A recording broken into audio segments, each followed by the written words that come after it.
Do you ever feel like your opponent's team is just super aggressive, you never have time on the ball, and they just want it more?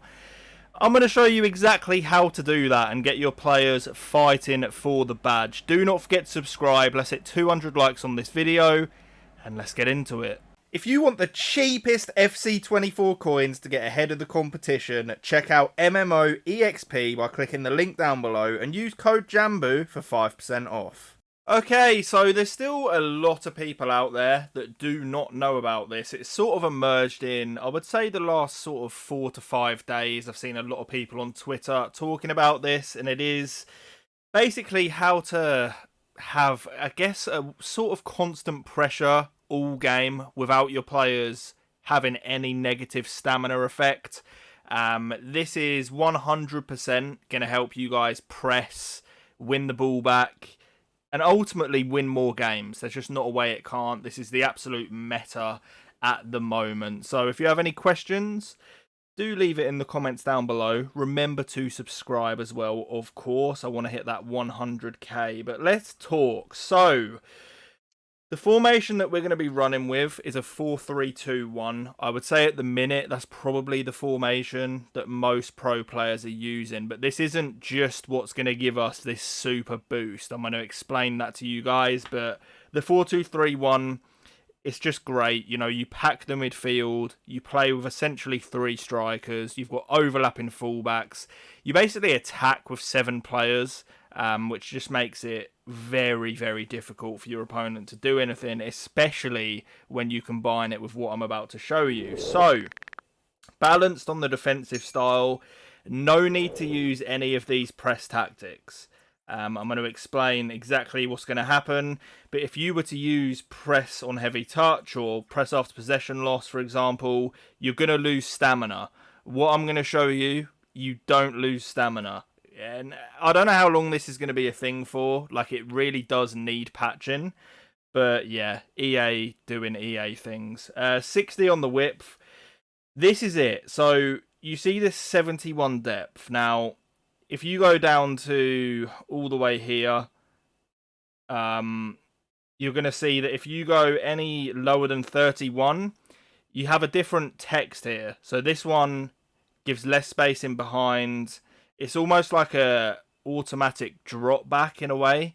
And you see as soon as you change it to 31, the text changes to defensive team shape to be more balanced. So anywhere between 31 and 70 is more of this balanced. But the second you go to 71, you get this message: adjust your defensive team shape to be high to help put pressure on possession teams.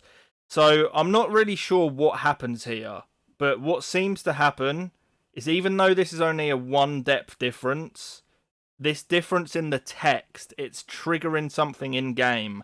And what's going to happen when you use this 71 depth is you're going to get this auto sort of press. Like, you're going to notice it straight away. Your players are just going to be more aggressive. You're going to win the ball back more. Your opponent's going to have less space.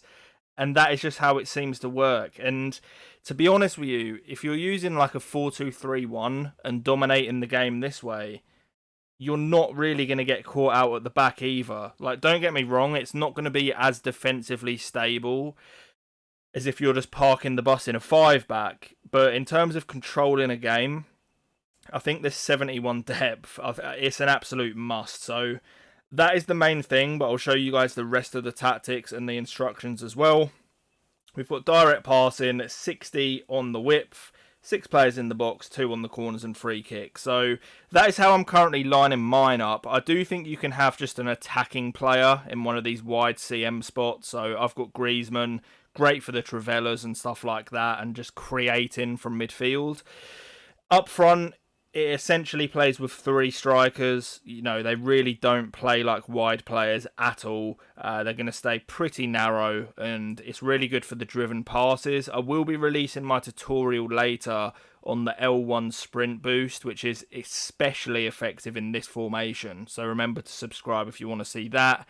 I just recommend having like creative, good passers in the middle, especially in this setup where you're just spamming either over the tops or driven passes. Just good, you know, passers of the ball is super effective. You can see I do have one like attacking fullback and one that's a bit more defensive, but it doesn't really matter. You know, you can play with both overlapping as long as they're both not on stay back. That is the main thing. But stay central and getting behind on the left and the central. What I have on the right is come back on defence. This is so you can defend in a 4-4-2. So I've got getting behind on Salah as well. But just when my opponent has the ball, Salah's going to drop into a right mid. We've got cover centre on the right centre mid because that is the same side I have my forward coming back. Cover centre and stay back on the middle centre mid, and then just cover wing balanced on the left. And then just make sure that you've got overlap on at least one of your fullbacks. Militao isn't the best, you know, going forward, so I'm happy for him to just stay back and do it that way. But guys, that is going to be that. It is this 71 depth. Do let me know in the comments how you get on with it. I feel like a lot of you are going to go into a game with this on and just feel like that is exactly what you've been playing against, because it probably is. But thank you for watching. Leave a like if you enjoyed. I'm here to help you for the whole year, so don't forget to subscribe, and peace.